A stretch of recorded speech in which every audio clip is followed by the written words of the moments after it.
नमस्कार, स्वागत है आपका भारत एक्सप्रेस में। मैं हूं आपके साथ आरती पाठक।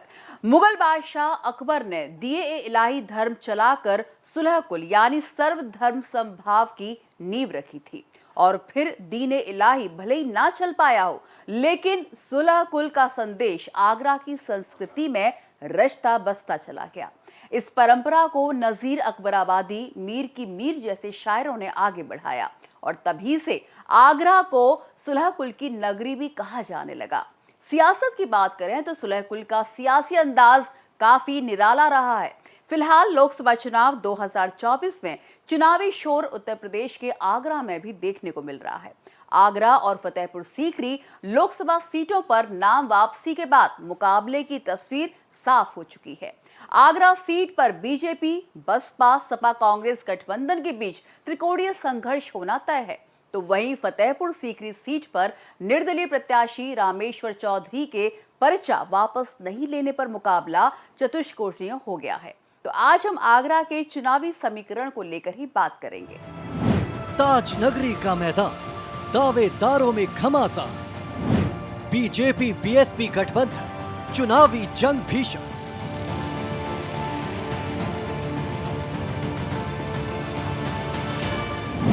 त्रिकोणीय मुकाबला, किसकी जीत किसकी हार।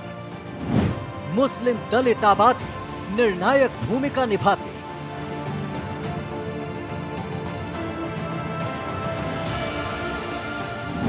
डिजिटल प्रचार का जोर, घर बैठ विपक्ष पर जोर। मोदी का प्रचार, राहुल अखिलेश पर गहरा वार।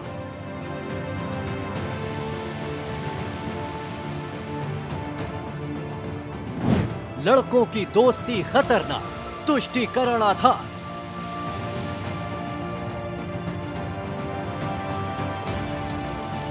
चुनावी हलचल पूरे देश में देखने को मिल रही है। बात यूपी के आगरा शहर की करें तो आगरा में भी आरोप प्रत्यारोप के माहौल के बीच नेता जमकर चुनावी रैली कर रहे हैं और साथ ही अपनी अपनी पार्टी की जीत के लिए जमकर मेहनत भी कर रहे हैं।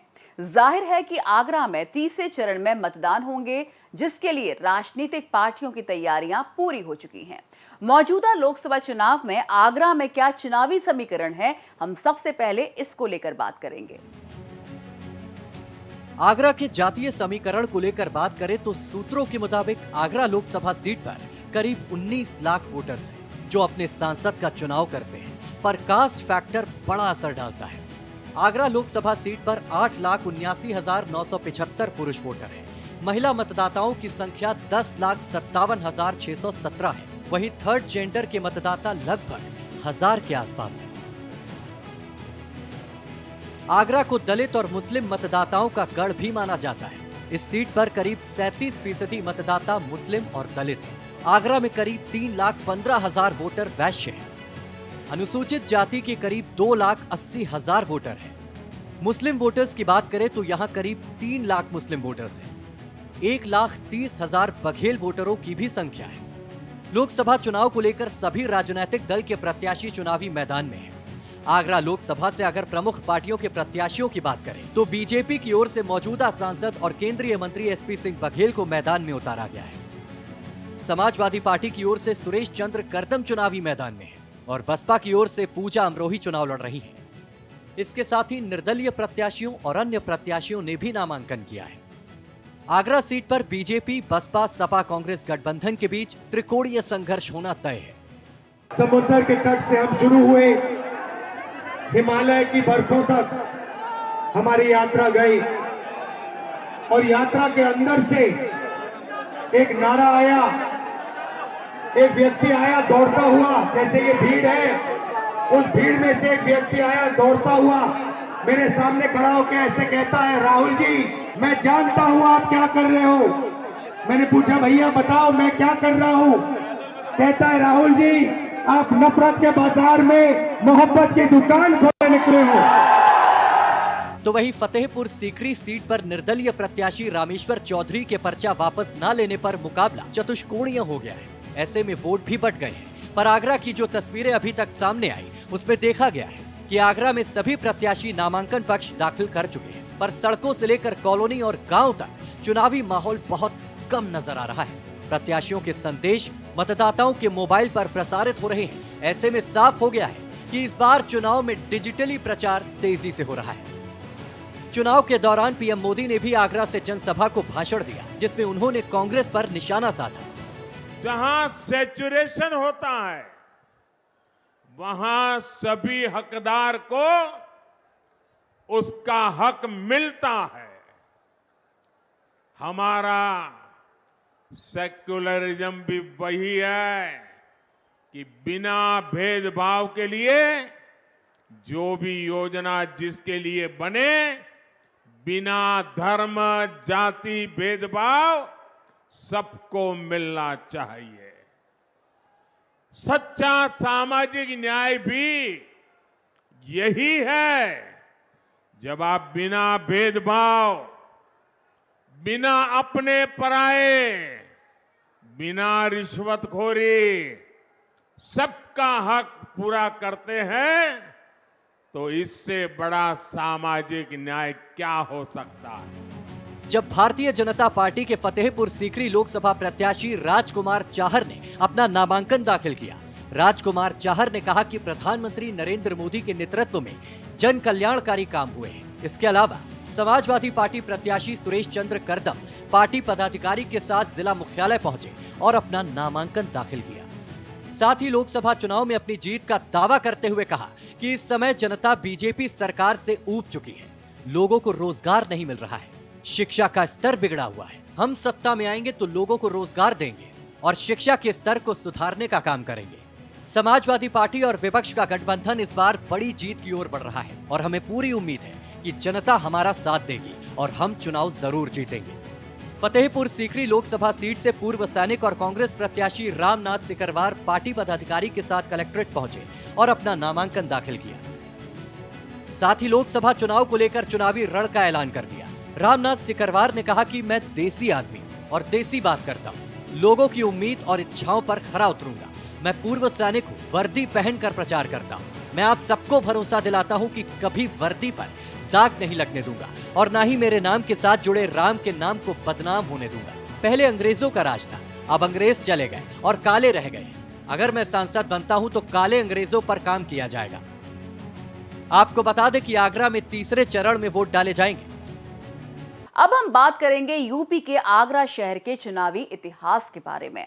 आगरा लोकसभा सीट ब्रज क्षेत्र में आती है। ब्रज क्षेत्र में आने वाली लोकसभा सीट आगरा पर सबकी निगाहें रहती हैं, क्योंकि यहां की सीट पर आने वाले परिणाम आगे के चुनाव पर भी असर डालते हैं। ताज नगरी नाम से दुनिया भर में मशहूर आगरा को सियासी नजरिए से बेहद अहम माना जाता है। आगरा की बुद्धिजीवी जनता ने एक ही प्रत्याशी को लगातार कई बार चुनकर सदन भेजा है। यही कारण है कि एक दल के नेता यहां से लगातार 5 बार, 3 बार और लगातार 2 बार सांसद चुने गए हैं। आगरा की जनता जिसे पसंद करती है उसे भरपूर प्यार देती है और लगातार सदन की दहलीज तक पहुंचा देती है, और अगर नहीं तो फिर किसी को मौका नहीं देती। अब फिर से सियासी हवाएं चलने लगी है। आने वाले दिनों में देखना होगा कि आगरा की जनता अब किसे अपना प्यार देती है। क्या आगरा की जनता पिछले 3 चुनाव जैसा नजारा दिखाएगी या फिर किसी अन्य दल या नेता को मौका देगी? कांग्रेस, बीजेपी या समाजवादी पार्टी के प्रत्याशियों को आगरा की जनता ने एक बार से ज्यादा मौका दिया है, जबकि बसपा की झोली आगरा लोकसभा से खाली है। आगरा की जनता ने एक नेताओं को 5 बार लगातार चुनाव जिताए हैं। आगरा लोकसभा सीट पर सबसे ज्यादा बार सांसद चुने जाने का रिकॉर्ड कांग्रेस के सेठ अचल सिंह के नाम पर दर्ज है। आगरा की जनता ने कांग्रेस के सेठ अचल सिंह को भरपूर प्यार दिया और लगातार 5 बार संसद पहुंचाया।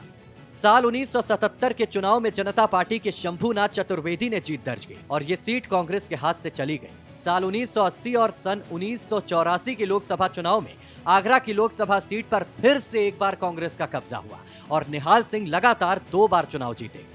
सन 1991 में हुए लोकसभा चुनाव में बाजी पलट गई और आगरा लोकसभा सीट पर बीजेपी का कब्जा हो गया।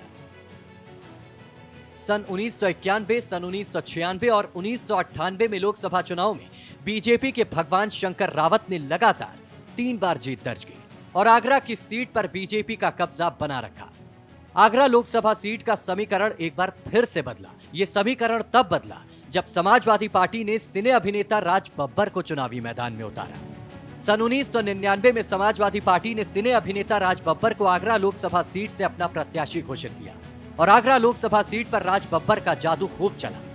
सपा प्रत्याशी के रूप में राज बब्बर ने आगरा की राजनीति को बदल के रख दिया और आगरा लोकसभा सीट पर समाजवादी पार्टी का कब्जा किया। यही नजारा 2004 में भी देखने को मिला, जब एक बार फिर से समाजवादी पार्टी ने राज बब्बर को ही आगरा लोकसभा सीट से अपना प्रत्याशी बनाया और राज बब्बर ने अपने जादू को बरकरार रखते हुए 2004 के लोकसभा चुनाव में जीत दर्ज कर लगातार 2 बार आगरा सीट को समाजवादी पार्टी के खाते में दिया।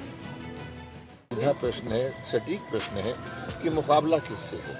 बहुत सही सवाल है, लेकिन मैं बार बार एक ही बात कहना चाहूंगा कि मुकाबले जो भी होते हैं आज से पहले होते हैं। अब तो जिसकी उंगली उसने फैसला करना है, तो फैसला करने वाला जो तय करेगा कि मुकाबला किसका किसके साथ में। कांग्रेस पार्टी बीजेपी की सरकार को हटाने के बाद में तमाम वो पार्टियां जो बीजेपी को हरानी चाहती हैं, जो जिसमें कांग्रेस पार्टी एक अग्रिम पार्टी है, सब मिलकर जो है दिल्ली में सरकार बनाएंगे और एक मजबूत सरकार बनाएंगे, जिस सरकार के अंदर उतना धोखा होगा, जिस सरकार के अंदर न बेईमानी होगी, जिस सरकार के अंदर कोई ये नहीं कहेगा कि चोर भी जो है उसकी भी कोई बिरादरी होती है। 2009 के लोकसभा चुनाव में सियासी समीकरण एक बार फिर से बदला और आगरा लोकसभा सीट पर बीजेपी का कब्जा हुआ। साल 2009 के लोकसभा चुनाव में बीजेपी के रामशंकर कठेरिया चुनाव जीते। इसके साथ ही 2014 के लोकसभा चुनाव में जब कहा जाता था कि मोदी लहर है, तो लोकसभा चुनाव 2014 में बीजेपी के ही रामशंकर कठेरिया ने दूसरी बार जीत दर्ज की। 2019 के लोकसभा चुनाव आते आते बीजेपी ने अपना प्रत्याशी बदल दिया। 2019 के लोकसभा चुनाव में सिटिंग सांसद रामशंकर कठेरिया को हटाकर एसपी सिंह बघेल को आगरा लोकसभा सीट से प्रत्याशी बनाया और 2019 के लोकसभा चुनाव में बीजेपी के एसपी सिंह बघेल ने जीत हासिल की। पिछले लगातार 3 चुनाव से आगरा लोकसभा सीट पर बीजेपी का कब्जा है। पिछले लगातार 3 चुनाव से बीजेपी का विजय रथ लगातार चल रहा है। विपक्षी अभी तक इस विजय रथ को रोकने में नाकाम रहे हैं। पिछले लगातार 3 चुनाव की बात करें तो बीजेपी ने आगरा लोकसभा सीट से हैट्रिक लगाई है। इस बार चुनाव में क्या होगा, ये समय के साथ ही पता चल जाएगा। आगरा में चुनाव आते ही पानी की समस्या का मुद्दा उठने लगता है और बाद में धीरे धीरे ये मुद्दा थम जाता है। इसी तरह जनता की समस्याओं वाले दूसरे मुद्दे पर भी राजनीतिक पार्टियां जोरों शोरों से चर्चा करती हैं, पर चुनाव के बाद इन पर कोई काम नहीं होता है। और इसी तरह से 2024 के चुनावी चक्रव्यूह में हर दल अपनी अपनी गोटियां बिछाने में लगा है।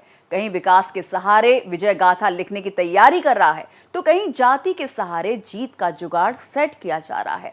तो अब हम बात करेंगे आगरा की खास पहचान के बारे में। आगरा, जिसे मुगलों की राजधानी कहा जाता था, बाद में फिर बाबा साहिब अंबेडकर ने दलितों की राजधानी का नाम दे दिया था। शानदार कपड़े, जूते और पेठा बनाकर पहचान बनाने वाली ये नगरी दुनिया में ताज नगरी के नाम से भी मशहूर है। दुनिया के 7 अजूबों में से एक ताजमहल आगरा में ही स्थित है और यही ताज इसे बनाता है इंटरनेशनल सिटी।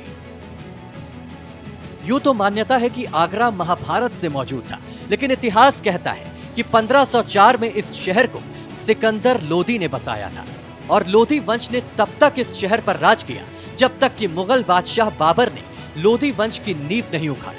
अकबर के बाद यानी आज का आगरा इतिहास में सत्ता का केंद्र रहा है। स्वतंत्रता के बाद आगरा शहर में लोकतांत्रिक तरीके से चुनाव हुए और तब से आगरा पर सियासी हार जीत की जंग चल रही है। एक बार फिर आगरा का सियासी पारा गर्म है। आगरा लोकसभा चुनाव को लेकर माहौल गरमाया हुआ है। यहाँ गद्दी का खेल शुरू हो चुका है। लगभग 4027 वर्ग किलोमीटर में फैली आगरा लोकसभा सीट कुल 5 विधानसभा सीटों को मिलाकर बनी है। इनमें आगरा छावनी, आगरा उत्तर, आगरा दक्षिण, एतमादपुर और जलेसर विधानसभा सीट शामिल है।